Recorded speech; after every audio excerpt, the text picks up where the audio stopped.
welcome everyone with Farzana Ali at 101 Incredible Women CEOs. आज हमारे साथ हैं Miss Amna Ulfat. She is CEO of Sasha's Beauty Salon. She is daughter of Amin Malik, a famous film producer of Pakistan, and the most famous film of him was Chudiyan, which I remember. Similarly, she is wife of Mr. Nasir Adib, who is a famous film writer, and she is mother of Zoya Nasir, who is a famous actor nowadays, and people really like her very much and her work in the dramas nowadays. And you're a former politician too, and you're former MPA too. You're former MPA and you're current president of Lahore Women Wing of your party. आज हम आपसे आपका life journey सुनना चाहेंगे. ये जो politics में आने का सफ़र है, ये एक फेमस राइटर की वाइफ होना, एक फेमस फिल्म प्रोड्यूसर की बेटी होना, and a mother of stars होना, कैसे, कब और कहाँ से शुरू हुआ? शुक्रिया. सबसे पहले तो मैं बहुत आज प्राउड फील कर रही हूँ कि आप जैसी टैलेंटेड और इतने अच्छे सेटअप में मैं बैठी हुई हूँ और आप रिकग्नाइज़ कर रही हैं मेरी एफर्ट्स को. सबसे पहले तो मैं ये बताऊं कि मैं सियासत में तो हादसाती तौर पे मेरी एंट्री हुई है. मैं ये नहीं कह सकती कि मुझे कोई शौक़ था या मैं अपना कोई प्लानिंग के साथ या कोई फैमिली बैकग्राउंड था. ये ज़रूर है कि हमारे बड़े पाकिस्तान बनाने में शामिल थे. मेरी वालदा जो थी वो उस वक्त मौलाना अशरफ अली थानवी की नवासी थी, जिन्होंने उस वक्त पाकिस्तान बनाने में कायद आज़म का साथ दिया था, और वो खुद भी उस वक्त बड़ी एक्टिव थी एज ए स्टूडेंट. और जिस वक्त इसके ऊपर सेक्रेटेरिएट के ऊपर झंडा लहराया था मोहतरमा सुगरा साहिबा ने, तो वो बतौर स्टूडेंट उनके साथ थी. She was active student worker of that time. हाँ, और उस वक्त वो मतलब यहाँ पे मॉडल टाउन के न्यू स्कूल में वो पढ़ाया करती थी, और हमारी नानी अम्मा जो थी वो ZM ऑक्सफोर्ड में पढ़ाया करती थी. तो ये मॉडल टाउन की जो लोकेलिटी है, यहाँ पे भी बड़ा मतलब पढ़ाया. यहाँ पे बहुत सारे स्टूडेंट्स उनके आज भी हैं जो बड़ी एज के हो चुके हैं. तो ये था कि हम लोग इस चीज़ के हवाले से बहुत ज़्यादा दिल में सबके होता था कि जब हम देखते थे कि जो सियासतदान है और जो पॉलिटिक्स है उसके अंदर मुल्क के साथ क्या हो रहा है, कितनी कुर्बानियाँ दे के मुल्क हासिल किया गया. और जिस वक्त जनरल मुशर्रफ की पॉलिसी आई ख़वातीन के हवाले से कि पढ़ी लिखी ख़वातीन जो है उनका 33% कोटा रिजर्व हुआ असेंबलीज़ के लिए, तो उस वक्त पढ़ी लिखी ख़वातीन, एक्टिव ख़वातीन, खाली पढ़ा लिखा होने के साथ साथ ये भी हो कि जिनको शऊर भी हो कि वो अपना सोशल वर्क. देखिए, सबसे बुनियादी चीज़ है पॉलिटिक्स के अंदर कि आपको सोशल वर्क भी आता हो. वो सियासतदान हो ही नहीं सकता जिसने सोशल वर्क नहीं किया हो. तो उस वक्त बहुत सारे मेरे इर्द गिर्द जो लोग थे, मेरा हेल्थ क्लब था अपना मेन इधर लिबर्टी के पास, तो उस वक्त सारे वहाँ नीचे हमारा चाइनीज़ रेस्टोरेंट था, तो वो सब इमरान खान भी वहाँ आके बैठा करते थे, बड़े बड़े पॉलिटिशियन उधर हमारे रेस्टोरेंट में आके बैठा करते थे. तो उस वक्त मुझे इमरान खान साहब ने भी अप्रोच किया. वो मुझे अपना कल्चर विंग का वो बनाना चाहते थे प्रेसिडेंट. मेरे घर भी उस वक्त वो आए. फिर उस वक्त फारूक लगारी होते थे, उनकी मिल्लत पार्टी थी, तो सुमेरा जो थी उनकी साहबजादी, उस वक्त उनका जो ग्रुप था फ्लैटीज़ में जो पहला उन्होंने किया वहाँ पे फंक्शन, उसमें उन्होंने मुझे बुलाया. अच्छा, मेरी वालदा भी चूँकि बड़ी लर्नड लेडी थी, फिर फैमिली बैकग्राउंड ऐसा था, मेरी स्पीच बहुत अच्छी थी.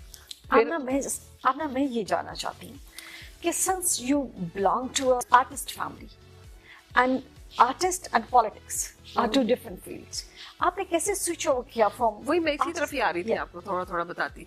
तो उस वक्त ये हुआ कि ये मेरे जो अपना चौधरी बिरादरान है, इनके हवाले से भी अपना मुझसे रब्ता किया गया. मोहम्मद हुसैन चिट्ठा के साहबजादे नईम हुसैन चिट्ठा, उनके साथ एक फैमिली हमारे टर्म्स थे. तो उन्होंने कहा कि कहाँ आपकी दूसरी पार्टी में जा रही है, इधर है काफ लीग में ही अब आना है, और चौधरी जो है ये बड़े ख़ानदानी लोग हैं, वज़ादार लोग हैं, तो आप इधर हैं. तो वो मुझे लेके गए, और अल्हम्दुलिल्लाह मेरी फैमिली की तरफ से मुझे पूरी इजाज़त हुई कि इस फैमिली के साथ आप पॉलिटिक्स कर सकती हैं.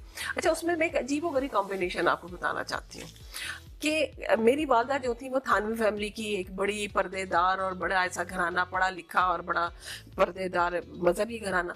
अब मेरे फादर जो थे वो फिल्म प्रोड्यूसर, डायरेक्टर और वो एक्टर भी. लेकिन ये थे कि उस दौर के लोग जो थे ना फिल्म इंडस्ट्री के भी, वो बड़े प्रोफेशनल होते थे, बड़े कल्चर्ड लोग हुआ करते थे। तो उन्होंने अपने घर को, वो लोग, ये नहीं है कि वो शोबिज़ हमारे घर के अंदर भी था, वो तो एक जो उसकी एक फिल्म के अंदर जो दिखाई जाती है चीज़ें, वो तो लोगों को एंटरटेन करने के लिए दिखाई जाती है, वो आपकी हकीकी ज़िंदगी में वो सब कुछ नहीं होता। तो ये चीज़ हमें बचपन से पता थी। तो उस माहौल के अंदर जहाँ वालदा मेरी पढ़ी लिखी और एक मजहबी ख़ानदान से ताल्लुक़ हो, उसमें हम लोगों का कतन मतलब ये नहीं था कि हम लोग घर से बाहर निकल के हम भी शोबिज़ में जा सकते थे। उन्होंने तो हमें शरीयत का पाबंद बनाया, वालदा हमारी ने, और यही वजह है कि मैंने अपने तीनों बेटों को शोबिज़ में नहीं जाने दिया। मुझे ये था कि हमारे यहाँ डबल स्टैंडर्ड्स हैं। हमारे यहाँ शोबिज़ को देखना लोग पसंद करते हैं, एक्टर्स के साथ खड़े होकर तस्वीर बनवाना पसंद करते हैं, लेकिन जब रिश्ता देने की बारी आती है या उनकी रिप्यूट के हवाले से, तो उन्हें गलत समझा जाता है। किराए पे लोग घर भी नहीं दे रहे होते, रिश्ता भी नहीं दे रहे होते। तो मुझे ये डबल स्टैंडर्ड्स, मैं बुरा नहीं समझती थी शोबिज़ को। मुझे पता है कि वहाँ पे क्या रख रखाव था, कितनी तहजीब थी, और किस तरीके से वो लोग कितना अच्छा मैसेज दिया करते थे मेरे फादर अपनी फिल्मों में। और आज अगर इंडिया में इतना बड़ा नाम है इंडिया का, तो वहाँ की शोबिज़ की, उनकी फिल्मों की वजह से। तो मुझे ये मेरा कॉन्सेप्ट बिल्कुल क्लियर था, लेकिन इन डबल स्टैंडर्ड्स की वजह से मैंने अपने बेटों को नहीं जाने दिया। मुझे सैयद नूर साहब कहते थे, भाभी आप अपना बेटा मुझे दे दीजिए, बड़ा हैंडसम है।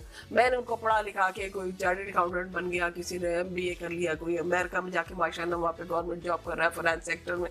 एक बेटा मेरा स्टेट A लेवल्स में उसने स्टेट A's लिए, वो टोरंटो यूनिवर्सिटी पढ़ने चला गया। तो माशाल्लाह से साशा को भी मैंने ब्यूटिशियन बनाया, माशाल्लाह वो बड़ी फेमस ब्यूटिशियन थी। अब उसकी शादी होगी, वो लंदन शिफ्ट होगी। जोया ने अलबत्ता खानदान की से उसने पूछा भी नहीं, उसने उसकी बड़ी सख्त मुखालफत रही, मेरे बड़े बेटे ने भी की, मेरे मियाँ ने भी की। लेकिन एक स्टेज ऐसी आई कि मैंने कहा कि ये फिर बड़ी गलत बात होगी कि एक बच्ची को चांस भी मिल रहा है और एक लीडिंग रोल उसको मिल रहा है, टाइटल रोल उसको मिल रहा है, और हम सिर्फ इस वजह से कि भाई ये चीज़ को अच्छा नहीं समझते। तो सबसे पहले तो हम ही डबल स्टैंडर्ड्स, हम मुजरिम हैं। तो मैंने फिर कहा नहीं करो। अच्छा, बहुत खूब आमना, जैसे अभी आपने बोला कि देयर वाज अ टाइम कि लोग शोबिज़ को बहुत अच्छा नहीं समझते थे, फिर आपने अपनी बेटी को अलाउ किया कि she can be part of it as she has talent and she can work well. ये बहुत अच्छा इनिशिएटिव है, आई वुड से। आपने एज अ फीमेल बहुत से चैलेंजेस का सामना किया होगा थ्रू आउट दिस जर्नी, बहुत ज़्यादा, because this is male dominating society. Exactly. कुछ आप हमारे साथ शेयर करेंगी कि किस तरीके से और क्या मोटिवेशन थी कि आप उन सारे चैलेंजेस को फेस कर पाए? देखिए, मैं तो वो इंसान हूँ जिसने बचपन से चैलेंजेस फेस किए, और मैंने मर्दों की सोसाइटी में, मेल डोमिनेटेड सोसाइटी में, मैंने निकल के मर्दों के शाना बशाना काम किया, और मैंने कोशिश की कि मेरे ऊपर कोई हर्फ भी ना है। सबसे पहली बात यह कि मेरा बैकग्राउंड, मुझ पे टैग लगा हुआ था कि शोबिज़ की, भले मैं खुद नहीं थी, मेरे मियाँ का या बाप का ताल्लुक था। अच्छा, दूसरा टैग ये था कि ये ब्यूटी सैलून चलाती है, ये औरत कैसे ठीक हो सकती है? ये इस कॉन्सेप्ट के साथ एक औरत सियासत में जा रही है, और सियासत में तो औरतों को जाना वैसे गुनाह समझा जाता है ना। अच्छा, मैं जिस उसकी माइंड की इंसान थी, या जो मेरा दिमाग में था, मेरा ये था कि देखिए, शोभा कोई भी बुरा नहीं होता, शोबे में काम करने वाले लोग अच्छे या बुरे होते हैं। मुझे ये चीज़ दुनिया को बतानी थी, ये चीज़ मुझे दिखानी थी।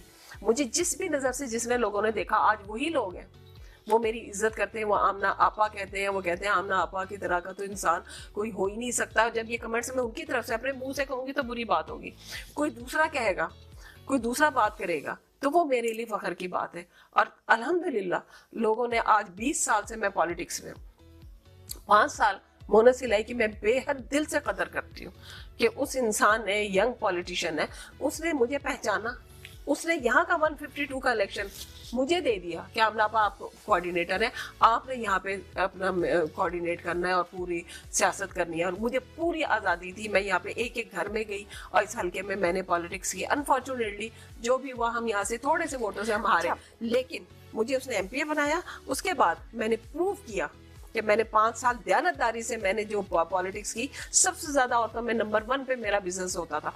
सोशल इश्यूज, क्यों? मेरी प्रैक्टिकल लाइफ थी, میں نیچے سے لوگوں گراس روٹ لیول پہ ہم لوگ کام کرتے ہوئے اوپر گئے. میں نے اپنا بزنس بھی اسٹیبلش کیا بغیر کسی سپورٹ کے.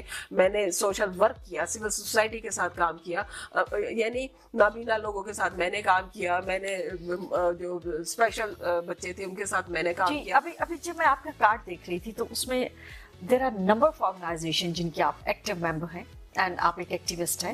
ابھی ڈسکشن کے بیچ میں آپ نے یہ بولا کہ ہماری سوسائٹی کا یہ نوشن ہے اور پرسیپشن ہے دیٹ ویمن جو ہے وہ پارلر بھی چلا رہی ہے, وہ ایک فلمی بیک گراؤنڈ سے بھی ہے, تو ویمن کا کام کرنا از ناٹ دیٹ ایزی.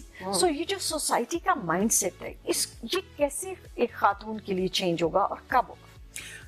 یہ اتنا بڑا میں کہتی ہوں کوشچن مارک ہے اس کے اوپر, اور میں سمجھتی ہوں کہ یہ کب کا جملہ جو ہے نا, میں کسی چیز کو ناممکن نہیں سمجھتی. سب کچھ ممکن ہے. نا امیدی تو ویسے بھی گناہ ہے, ٹھیک ہے. سب سے پہلے آپ کے اندر جو ڈٹرمنیشن ہوتی ہے نا وہ ہونی چاہیے کہ آپ نے چینج لانا ہے اور اس مائنڈ سیٹ کو آپ نے چینج کرنا. کیسے چینج کرنا؟ سب سے پہلے تو میں بلکہ اس بات پہ کئی دفعہ شرمندہ بھی ہوتی ہوں کہ میں نے بہت عرصہ چھپایا کہ میں ملک امین کی بیٹی ہوں, اور میں اپنے میاں کا نام بھی کہیں پہ نہیں لیتی تھی کہ لوگ کہیں گے کہ باقاعدہ خوفزدہ ہو گئی تھی کہ مجھے نا یہ لوگ, میں نے اپنے بزنس کو بھی بہت عرصہ پروموٹ نہیں کیا کہ مجھے جس طریقے سے دیکھا جا رہا ہے تو میں اپنے آپ کو چھپا کے میں نے اس میں یہ کیا کہ میں نے اپنی والدہ کی فیملی کو سامنے رکھنے کی کوشش کرتی تھی, تانوی فیملی کو. پھر مجھے بعد میں جا کے سمجھ آئی کہ میرے باپ نے اتنے بڑے بڑے کام کیے میاں کے, تو میں نے کہا کیوں میں اپنے آپ کو چھپا رہی ہوں, میں اپنے ڈبل اسٹینڈرڈس کا شکار ہو رہی ہوں, میں پھر اسی معاشرے کے اس میں گردام میں خود پھنس رہی ہوں. میں نے کہا نہیں, میں نے پھر بتانا شروع کیا. میں نے آ کے میڈیا, میں نے کہا زیادہ زیادہ کیا ہوگا, تم لوگ مجھے نکال کے ساتھ سے باہر پھینک دو گے یا میرے اوپر کوئی اور ایلیگیشن لگاؤ گے. لیکن الحمدللہ بہت بڑا چینج ہے معاشرے میں, اور اتنی اچھی کلاس اس وقت شوبز میں بھی آ گئی ہے, پڑھی لکھی کلاس آ گئی ہے. میں دیکھتی ہوں نا مولا جٹ کی وہ جو بالکل ینگ لڑکی ہے جو اس کی پروڈیوسر ہے, فینسر ہے ہمارا, میں اس کو اپریشیٹ کرتی ہوں کہ وہ اتنی بڑی فیملی سے اٹھ کے آئی ہے. ینگ بچے ہیں, پڑھے لکھے ہیں, وہ اب ڈراماز بھی بنا رہے ہیں, فلمیں بھی بنا رہے ہیں. انفارچونیٹلی کرونا آ گیا یا ہمارے یہاں انڈسٹری کو کبھی گورنمنٹ نے سپورٹ نہیں کیا, اس کی وجہ سے ہم لوگ پیچھے. اگر یہ ڈبل سٹینڈرڈز نکل جائے نا اور ہمارے لیڈر انڈسٹری کو ایک جائز چیز سمجھنے لگے تو میرے خیال میں انڈیا سے زیادہ, کئی گنا زیادہ پاکستان پاپولر ہو. میرا دل چاہتا ہے, چودھری شجاعت صاحب جو ہے نا وہ بہت وزڈم ہے ان کے اندر. انہوں نے مجھے لاسٹ کرونا سے پہلے انہوں نے مجھے کہا کہ فریدہ خانم یہاں رہتی ہیں کسی گھر میں, تو میں چاہتا ہوں کہ آپ کسی طریقے سے انہیں بلا کے یہاں پہ لے آئیں, یا پھر ہم ان کے پاس چلے جاتے ہیں, ہم ان کی خدمات کو وہ کرنا چاہتے ہیں, ریکگنائز کرنا چاہتے ہیں, سیلیبریٹ کرنا چاہتے ہیں. کیونکہ ایک زمانے میں چودھری ظہور الہی صاحب نے ان کی تاج پوشی کی تھی, نور جہان کی تاج پوشی کی تھی غالباً, تو فریدہ خانم کی بھی کی ہوئی تھی. تو وہ کہنے لگے کہ میں بھی چاہتا ہوں کہ ہم اپنے آرٹسٹوں کو جو ہے وہ ان کو ہم ریکگنائز کریں. اور اچھا, میں دیکھ رہی ہوں ماشاءاللہ آپ اتنا خوبصورت بول رہی ہیں. اسی پلیٹ فارم سے میں چاہوں گی کہ آپ جتنا عورتوں کے لیے ویمن امپاورمنٹ پہ بات کر رہی ہیں, آپ فیمیلز کو کوئی پیغام دینا چاہیں گی؟ دیکھیں, میں فیمیلز کو ایک ہی بات کہوں گی. ایک تو یہ کہ میں بطور اپنا پریزیڈنٹ وومن ونگ PMLQ, میں نے بہت ساری پڑھی لکھی سمجھدار خواتین جو تھیں نا, جو کہ سیاست سے دور رہتی تھیں, ان کو میں نکال کے لائی ہوں اور میں نے اپنے گرد اکٹھا کیا. کیونکہ ہم پالیٹکس کے اندر, میں کہتی ہوں مسلم لیگ کے پلیٹ فارم پہ بیٹھ کے میں جب بات کرتی تھی پتہ چلتا تھا کسی کو نہ قائد اعظم کا پتہ ہے, نہ کسی کو علامہ اقبال کے افکار کا پتہ ہے, کسی سے ایک شعر ہم علامہ اقبال کے بارے میں سننا چاہیں تو کسی کو پتہ ہی نہیں تھا. میں نے وہاں پہ یہ شروع کیا کہ ہم پڑھی لکھی کلاس کو جب میں لے کے رہی, میرے ساتھ میری ٹیم کے اندر پروفیسرز ہیں, ڈاکٹرز ہیں, پڑھی لکھی گرل گائیڈ کی چیف ایگزیکٹو ہیں, اس کے ساتھ مطلب کئی تو شہداء کی والدہ ہیں, ان کے فیملیز کے لوگ ہیں. وہ ایک پڑھی لکھی کلاس جب آئی ہے نا, اور ان کو میں نے کہا دیکھیں سیاست میں اگر اچھے لوگ آپ خود ہی نہیں آئیں گے تو پھر جب غلط لوگ ہی گھسیں گے اور ان پڑھ لوگ گھسیں گے اور جن کا کوئی وہی نہیں ہے, کیلیبر ہی نہیں ہے, تو پھر آپ کل کو کیوں کہتے ہیں کہ ہمارے ساتھ اچھا ہو گیا برا ہو گیا؟ آپ نے تو خود اچھے لوگوں کا راستہ بند کر کے برے لوگوں کو گھسانے کی ٹھان لی ہے, تو پھر آپ کیوں کہتے ہیں کہ ہمارے ساتھ برا ہو رہا ہے؟ پھر آپ نے خود ہی تو ان کے ہاتھ میں اپنا ملک دے رکھا ہے. اچھے لوگوں کو پروموٹ کریں, اچھی خواتین کو سامنے لے کر آئیں. اور ایجوکیشن, آپ نے جو کویشچن کیا تھا, دیکھیں سب سے امپورٹنٹ چیز ہے ایجوکیشن. جو ہمارے آج بھی میں نے چونکہ ڈور ٹو ڈور ورک کیا ہوا ہے بالکل، گجرات میں بھی چودھری پرویز الہی صاحب شاہ صاحب کے جو الیکشن ہوتے ہیں تو ان کی فیملی کے ساتھ وہاں جا کے میں 2 3 مہینے بھی رہتی ہوں. ڈور ٹو ڈور ہم جاتے ہیں، ان گلیوں میں جاتے ہیں جہاں پہ غریب لوگ بیٹھے ہوئے. سب سے جو بڑا ایک چینج میں نے وہاں دیکھا کہ جب 2013 کا ہم الیکشن وہاں لڑ رہے تھے تو ہر گھر کے اندر جو بچے تھے نا 10 12 سال کے، اور اس وقت میں دیکھتی تھی کہ وہ بچیاں جو ہیں وہ اسکول، وہاں پہ انہوں نے کالجز اور اسکول شروع کیے تھے تو انہوں نے اسکول جانا شروع کیا. اور اب جب 2018 کے الیکشن میں گئی تو ہر گھر کے اندر ڈاکٹر بیٹھی ہوئی تھی، ہر گھر کے اندر MBA، یعنی BA سے کم کوئی گجرات میں نے لڑکی دیکھی ہی نہیں کسی گھر میں. تو یہ چیز، یہ مائنڈ سیٹ کو چینج کرے گی کہ اگلی جنریشن کو جو آج BA کر کے بیٹھی ہوئی ہے، ڈاکٹر بنی بیٹھی ہے، جو انجینئر بنی ہوئی ہے لڑکی، کیوں وہاں پہ کالجز بن گئے، نہیں بہت یونیورسٹیز بن گئی. ابھی بہت خوب آپ نے بولا کہ ایک ایجوکیٹڈ عورت جو ہے وہ سوسائٹی کے، وہ اپنے بچے کو بھی اس طریقے سے چینج کرے گی نا. دیکھیں ایک پڑھی لکھی عورت اپنے بچے کا مائنڈ سیٹ چینج کر سکتی ہے. ایک بچہ تو گوشت پوت کا لوتھڑا ہے نا، ماں کے ہاتھ میں آ گیا، ماں کا کانسیپٹ کلیئر ہوگا، ماں چیزوں کو انڈرسٹینڈ کرے گی، وہ بچے کو اس میں ڈال دے گی. ایز ویمن از 51% آف پاکستان's population. اگر ہماری عورت بزنس میں آتی ہے تو آپ کی اکنامک ڈیولپمنٹ بھی انکریز ہو جائے گی. So at the end, at this platform which is 101 Incredible Women CEOs, that is basically ہم نے بنایا ہے to celebrate and recognize the women work who are doing a lot in the society. Any message would you like to give for this platform? سب سے پہلے تو میں کہوں گی کہ خواتین کو نا کمپلیٹلی کانفیڈنٹ ہونا چاہیے. دوسری سب سے امپورٹنٹ، خواتین نہیں مردوں کو بھی کہوں گی، پلیز فار گاڈ سیک لوگوں کی کامیابیوں سے حسد کرنے کے بجائے رشک کرنا شروع کریں. لیگ پولنگ کو نکال کے بھیج دیں، کمپٹیشن کرنا ہے، اپنے کام سے آپ آگے جائیں. کسی کی ٹانگ کھینچنے پہ جو آپ وقت سرو کرتے ہیں نا، اور جو اپنی انرجی ویسٹ کر دیتے ہیں، وہ اگر اپنے ورک کو بہتر کرنے میں وہ انرجی لگا دیں گے تو آپ اس سے کئی گنا زیادہ اوپر پہنچ جائیں گے. تو سب سے پہلے تو میں کہوں گی کہ بزنس میں کسی بھی فیلڈ میں کوئی آگے جا رہا ہے، اور خاص طور سے کوئی عورت جا رہی ہے، تو ہم سب عورتوں کو مل کے اسے اپریشیٹ کرنا چاہیے، اس پہ رشک کرنا چاہیے اور اس کو سپورٹ کرنا چاہیے، سیکھنا چاہیے. ہمیں اپنے اندر سے نیگیٹیوٹی کو بالکل نکال کے پھینکنا ہوگا اور ہمیں آگے کی طرف سب کو لے کے چلنا ہوگا. Thank you, Amna. It was a beautiful conversation. Thank you very much for coming and gracing this platform. Thank you very much.